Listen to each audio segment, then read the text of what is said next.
15 अगस्त 1947 आज़ादी की वो सुबह जिसकी चाहत में हजारों वीर शहीद हो गए। वो सुबह जिसके लिए हजारों लड़ाइयाँ लड़ी गई। वो सुबह जो पूरे देश की आंखों में खुशी के आंसू और मेहनत की मुस्कान लेकर आई। आपने इस सुबह के बहुत से किस्से सुने होंगे, पर उस सुबह से पहले की एक रात थी। उस एक रात में जो हुआ उसका जिक्र नहीं होता। वो रात जिसमें खुशी तो थी, लेकिन जिसमें गम भी था। 15 अगस्त के बारे में बात बहुत हो गई। आज हम बात करेंगे 14 अगस्त 1947 की। 14 अगस्त को भारतीय इतिहास का सबसे मुश्किल दिन कहा जाए तो गलत नहीं होगा। इस एक दिन में भारत का भूगोल, समाज और संस्कृति सबका बंटवारा हो गया। तो क्या हुआ था उस दिन और रात में? चलिए अब देखते हैं उस पूरे दिन की कहानी। भारत 15 अगस्त को आजाद हुआ था, लेकिन उस आजादी में जो दर्द था वो एक दिन का नहीं था। अंग्रेजों के खात्मे की ये कहानी साल 1947 की शुरुआत में लिखनी शुरू हो गई थी। ब्रिटेन में क्लेमेंट एटली की सरकार को ये उम्मीद थी कि भारत बिना बंटवारा किए सुलह और शांति के साथ आजाद होगा, लेकिन अफसोस ये उम्मीद टूट गई और 3 जून 1947 को क्लेमेंट एटली को ऑल इंडिया रेडियो पर यह अनाउंस करना पड़ा कि सदियों से तितर बितर पड़े हिंदुस्तान को हमने यूनाइट किया और हमें उम्मीद थी कि एकता देश के आज़ाद होने के बाद भी बनी रहेगी, लेकिन हिंदुस्तानी नेताओं को ये मंजूर नहीं है। इसलिए हमारे पास देश का बंटवारा करने के अलावा और कोई चारा नहीं है, जिसका मतलब ये है कि अब ब्रिटिश हिंदुस्तान का राजकाज 2 सरकारों को सौंप रही है। और फिर देश के बंटवारे का जहरीला फैसला 18 जुलाई को ले लिया गया। 18 जुलाई 1947 को भारतीय स्वतंत्रता अधिनियम को स्वीकृति मिली। इसकी नींव माउंट बेटन ने रखी थी। इसमें देश की आज़ादी के बदले अंग्रेजों ने इसके 2 टुकड़े करने की ठानी थी और इस काम के लिए चुना गया लंदन के वकील सर सिरिल रैडक्लिफ को। वो रैडक्लिफ जो कभी भारत नहीं आए थे, जिन्हें ना यहाँ की संस्कृति की जानकारी थी, ना तहजीब का इल्म था, जो सिर्फ एक नक्शे पर लकीर खींचने आ रहे थे। और उस वक्त शायद उन्हें नहीं पता था कि वो दुनिया का बेहद स्याह फैसला लेने जा रहे हैं। सिर्फ एक फैसले की वजह से लाखों लोगों को अपना घर बार छोड़ना पड़ा, अपनी जमीन जायदाद छोड़कर चले जाना पड़ा।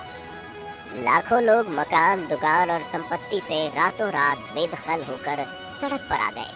भारत पाकिस्तान बंटवारे की त्रासदी सदियों तक याद रखी जाएगी।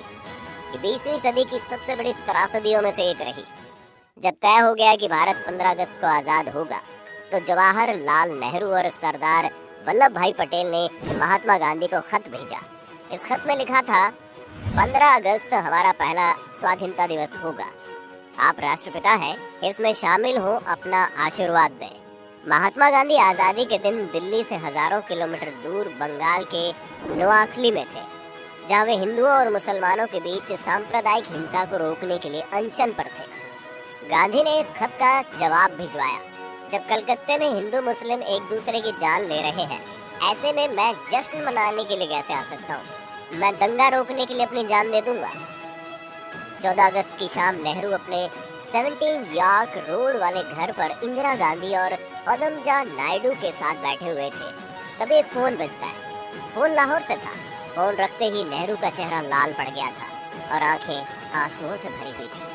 लाहौर के नए प्रशासन ने हिंदू और सिख इलाकों की पानी की सप्लाई काट दी। लोग प्यास से पागल हो रहे थे और जो औरतें और बच्चे पानी की तलाश में बाहर निकल रहे थे, उन्हें चुन चुन कर मारा जा रहा है। नेहरू इंदिरा को बोलते हैं, ऐसे में वो अपने 15 अगस्त का भाषण कैसे दे सकते हैं? वो कैसे कह सकते हैं कि वो देश की आज़ादी पर खुश है, जबकि उनका लाहौर जल रहा है?